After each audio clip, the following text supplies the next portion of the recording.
Zakonisht kur fillojmë afrohemi pra tek periudha e verës, përpiqem që t'u jap ato këshillat e para klientëve, por në këtë rast le të japim disa këshilla të mira edhe për ata që na dëgjojnë, sepse janë shumë të vlefshme për të gjithë. Dhe kur bëhet fjalë për shëndetin, këto këshilla janë realisht të arta.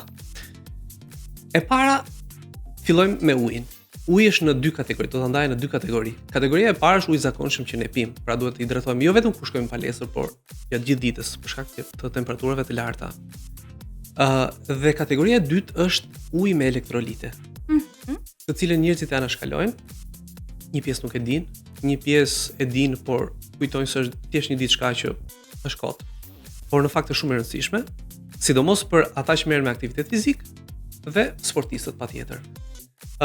Uji me elektrolite mund ta gjesh përbërësat në farmaci ose mund ta përgatisësh edhe në shtëpi. Unë personalisht jam për përgatitjen në shtëpi sepse ku ka gjë më të mirë se ta bësh me dorën tënde. Madje mund ta japim edhe recetën, nuk është një recetë e vështirë.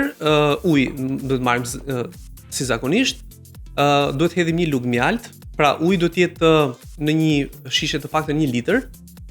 Duhet hedhim një lugë mjalt, më pas një maj lugë krip Himalaje, dhe një gjysmë kokë limon që duhet ta shtrytim. I përzihen dhe ata e bin pastaj gjatë ditës. Kjo në një farë forme zëvendëson shumë minerale që trupi humbet, sidomos gjatë verës. Por përgjithsisht kur djersitet, kur djersitet. Kjo ishte për sa i përket ujit. Hidratimi është shumë i rëndësishëm. Jashtëzakonisht i rëndësishëm.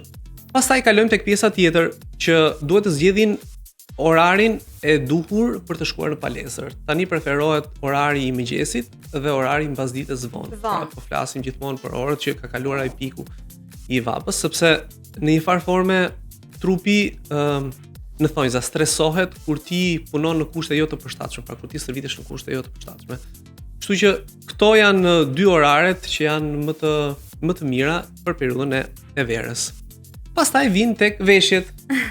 Veshja duhet të jetë e lirshme, duhet të jetë e lehtë, pra të mos jenë ato veshjet e ngushta që zakonisht edhe djemt, por edhe vajzat i përdorin, sepse temperaturat e larta bëjnë që trupi të fillojë dhe të ndjejë të rrisi temperaturën e vet. Kështu që prandaj preferohen këto veshjet e pambukut dhe sa më të lirshme.